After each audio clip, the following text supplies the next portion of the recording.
Hello friends, welcome to English is easy with Vishal. तो जैसा कि आपको सबको पता है कि पंजाब में मास्टर कैडर की वैकेंसी आ चुकी हुई है और उसमें इंग्लिश के टीचर्स के लिए सबसे ज़्यादा वैकेंसी है। तो 2016 का पेपर मैं आपके लिए लेके आया हूँ। इसको मैंने अच्छे से सॉल्व किया है और ये बात बहुत बार नोटिस की गई हुई है कि पंजाब में क्वेश्चंस रिपीट होते हैं। तो आप प्रीवियस ईयर क्वेश्चंस को ज़रूर से एक बार देख लीजिए। मैं और ये वीडियो भी लेके आऊँगा, तो चैनल को ज़रूर से सब्सक्राइब कर दीजिएगा ताकि मैं जो भी कंटेंट डालूँ वो आपको मिलता रहे। तो चलिए शुरू करते हैं। William Blake. तो William Blake was he what he was, तो इसका करेक्ट आंसर है C, an artistic rebel. Okay, इस बात को याद रखिएगा आप। Then the second question is the rime of an ancient mariner was what it is, it was included in lyrical ballads। Lyrical ballads कब पब्लिश हुई ये आपको याद रखना है, किन दो लोग ने मिलकर लिखी थी ये आपको याद रखना है, और इसमें एंशिएंट मरीनर इंक्लूडेड थी। ठीक है, नाउ एंशिएंट मरीनर में एक पक्षी के बारे में बात की गई है, एल्बाट्रॉस। ठीक है, तो ये भी याद रखना है आपको। Now in Marlowe's plays the imaginative ambition of his protagonist confronts its own limits। ठीक है, तो correct answer is D. George Eliot was influenced by the philosophy of, so the correct answer is A, Ludwig Feuerbach। Tennyson's In Memoriam is, the correct answer is an expression of doubts as well as assertion of faith। तो ये दोनों चीज़ें थी, तो the correct answer is C, both A and B। Which of the following is not a novel bye Jane Austen, तो फिर एमा भी उनकी है, मैंसफील्ड पार्क भी उनकी है और परसुएशन भी उनकी है। तो correct answer will be your B, the parish register.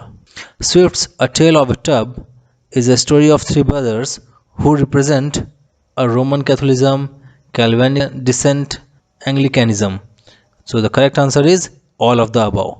The form of Spenser's Faerie Queene owes to, तो फेयरी क्वीन का जो फॉर्म थी वो किससे ली गई थी, किससे इंस्पायर्ड थी, तो वो वर्जिल और एरिस्टो दोनों के लिखने के तरीके को कॉपी किया गया इसमें। तो both A and B. Faerie Queene क्या थी, उसकी क्या स्टोरी थी, उसमें किस क्वीन के बारे में बात की गई है, ये आपको पढ़ना पड़ेगा। Wuthering heights in the novel, Wuthering Heights is the name of what, so the correct answer is, वो एक घर का नाम है, हाउस का नाम है Wuthering Heights. The name of the main female character in Wuthering Heights is, बहुत इंपॉर्टेंट है, कैथरीन। ठीक है, तो फिर नेली किसका नाम था, किस में था, एलिजाबेथ ब्राउनिंग कौन है और सुजैन कौन है, ये भी आपको जानना होगा। वुदरिंग हाइट्स के देखिए दो क्वेश्चन आ गए हैं, तो आपको इसमें और बाकी कौन कैरेक्टर है, कौन इसको लिखने वाला है, उस नॉवलिस्ट ने और क्या क्या लिखा है, वो तीन सिस्टर्स वाला कौन सा ग्रुप है, ये सब भी आपको रिसर्च करनी पड़ेगी।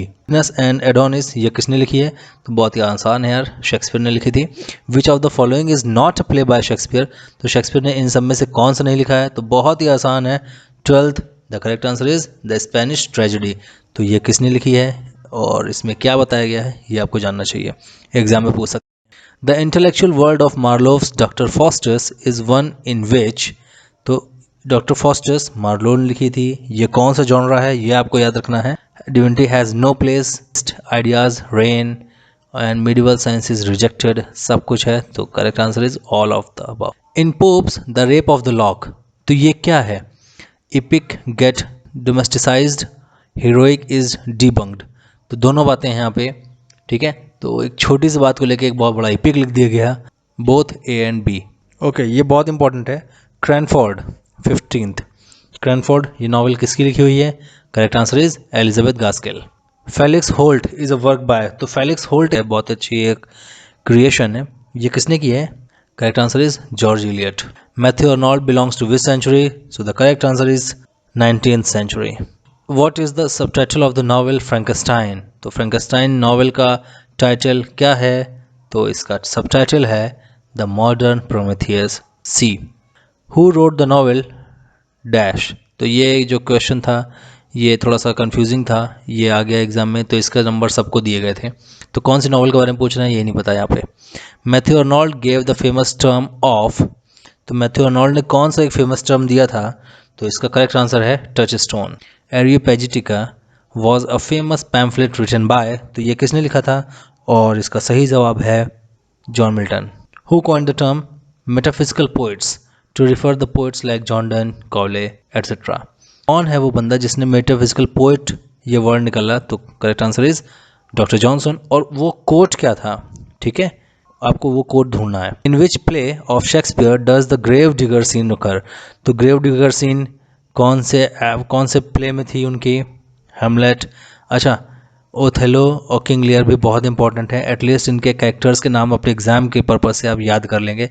हेमलेट में सारे कैरेक्टर्स के नाम याद कर लेंगे, और इसके अलावा हेमलेट का क्या ट्रेजिक फ्लॉ था ये याद करिएगा।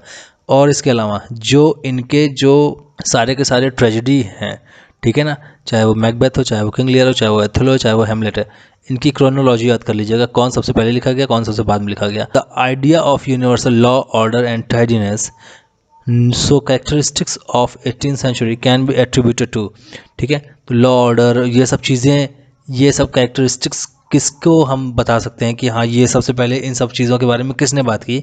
सो the correct answer is Newton के बारे में 18th सेंचुरी में। I will upload more videos. Thank you so much, keep reading, keep learning, thank you so much.